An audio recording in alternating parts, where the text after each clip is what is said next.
Hi everybody, welcome to Kora's world. ഇന്നത്തെ food zone നമ്മൾ ചെയ്യാൻ പോകുന്നത് അയലക്കറിയാണ്. ഇത് റെസ്റ്റോറൻറ്റ് സ്റ്റൈൽ അയലക്കറി. 3 അയല, 1/2 കിലോ അയലയാണിത്. 3 അയല അത് വെട്ടി വൃത്തിയാക്കിയതിന് ശേഷം വരഞ്ഞു വെച്ചിട്ടുണ്ട്. ഇതിലേക്ക് നമ്മൾ എടുത്തിരിക്കുന്നത് 1 ടേബിൾ സ്പൂൺ അളവിന് അരിഞ്ഞ വെളുത്തുള്ളി, 1.5 ടേബിൾ സ്പൂൺ അളവിന് ഇഞ്ചി കീറിയത്, 2 തണ്ട് കരിയാപ്പില, 2 ടേബിൾ സ്പൂൺ മുളക് പൊടി, 1 ടേബിൾ സ്പൂൺ മല്ലിപ്പൊടി, ഉപ്പ് ആവശ്യത്തിന്, മഞ്ഞൾപ്പൊടി 1/4 ടീസ്പൂണ്, 3 ചുള പുളി വെള്ളത്തിലിട്ടിട്ടുണ്ട്, ഉലുവ 1 നുള്ള, കടുക് 1/4 ടീസ്പൂണ്. ഈ അളവിനാണ് നമുക്ക് വേണ്ടത്. ഇത് നമ്മളിതെങ്ങനെ ചെയ്യുന്നതെന്നുള്ളത് നോക്കാം. ചട്ടി അടുപ്പിൽ വെച്ചിട്ട് ചട്ടി അടുപ്പത്ത് ചൂടായി വരുമ്പോൾ അതിനകത്തേക്ക് 3 ടേബിൾ സ്പൂൺ അളവിനാണ് എണ്ണ ഒഴിച്ചിരിക്കുന്നത്.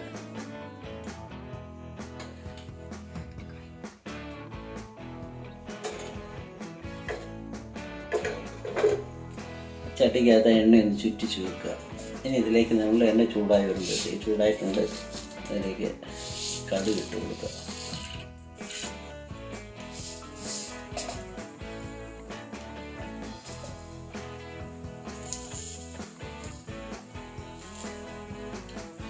ഒരു നുള്ള ഉലുവായും കൂടെ ഇട്ടു.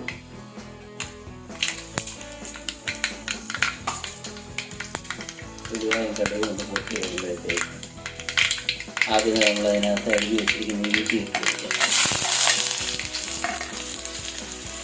വെളുത്തുള്ളി, കരിയാപ്പില ഇട്ട് കൊടുത്ത് നന്നായിട്ട് ഇട്ട് കൊടുക്കുക. ഇതൊന്ന് വഴന്ന് വരണം. അപ്പോൾ നമ്മുടെ ഇഞ്ചി ഉള്ളിയൊക്കെ ഒന്ന് മൂത്ത് വന്നിട്ടുണ്ട്. ഇനി ഇതിലേക്ക് മഞ്ഞൾപ്പൊടി ഇട്ട് കൊടുക്കുന്നു.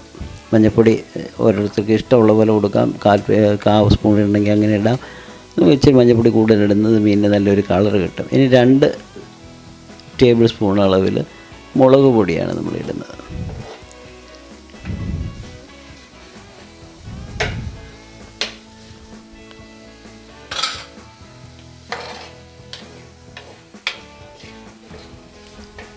മുളക് പൊടി ഇട്ട് നന്നായിട്ടൊന്ന് ഇളക്കുക. തീ അല്പം കുറച്ച് വെച്ച് കൊടുക്കുക. ഇനി അതിലേക്ക് നമ്മൾ 1 ടേബിൾ സ്പൂൺ അളവിൽ മല്ലിപ്പൊടിയാണ് എടുത്തിരിക്കുന്നത്. മല്ലിപ്പൊടിയും കൂടി ഇട്ട് കൊടുക്കുക. ആവശ്യത്തിനുള്ള ഉപ്പ് 1/4 ടീസ്പൂണുള്ള ഉപ്പ് ഇട്ട് കൊടുത്തു. ഇനി അതെല്ലാം കൂടി ഒന്ന് ഇളക്കി യോജിപ്പിക്കുക. ഒന്ന് മൂക്കണം. മുളക് പൊടി, മല്ലിപ്പൊടി, മഞ്ഞൾപ്പൊടി എല്ലാം കൂടി ഒന്ന് മൂക്കണം. ഒന്ന് മൂത്ത് വരുമ്പോഴത്തേക്ക് അതിലേക്ക് നമ്മൾ എടുത്ത് വെച്ചിരിക്കുന്ന പുളിവെള്ളം ഒഴിച്ചു കൊടുക്കണം.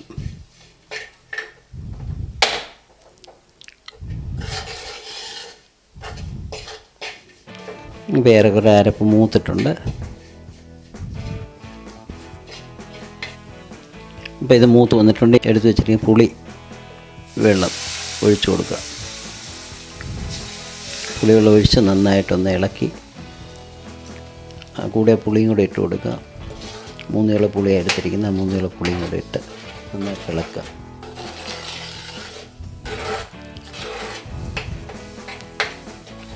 നന്നായിട്ട് ഇളക്കി അതൊന്ന് തിളയ്ക്കണം. ഒന്ന് ചൂടായി വരണം. നന്നായിട്ട് ചൂടായി വരണം.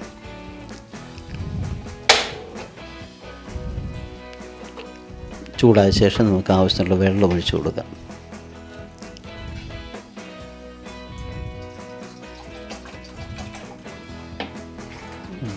ആവശ്യമുള്ള വെള്ളം ഒഴിച്ച് ഒന്നുകൂടെ ഇളക്കി നന്നായിട്ട് ഇളക്കി കൊടുക്കുക.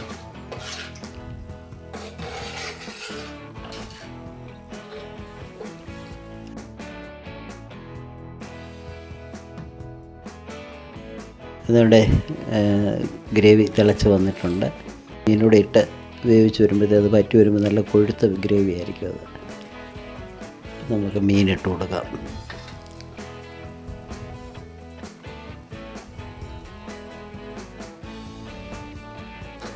ആ മീനിട്ട് മീൻ്റെ മീതെ അരപ്പൊക്കെ ഒന്ന് കോഴി ഒഴിച്ച്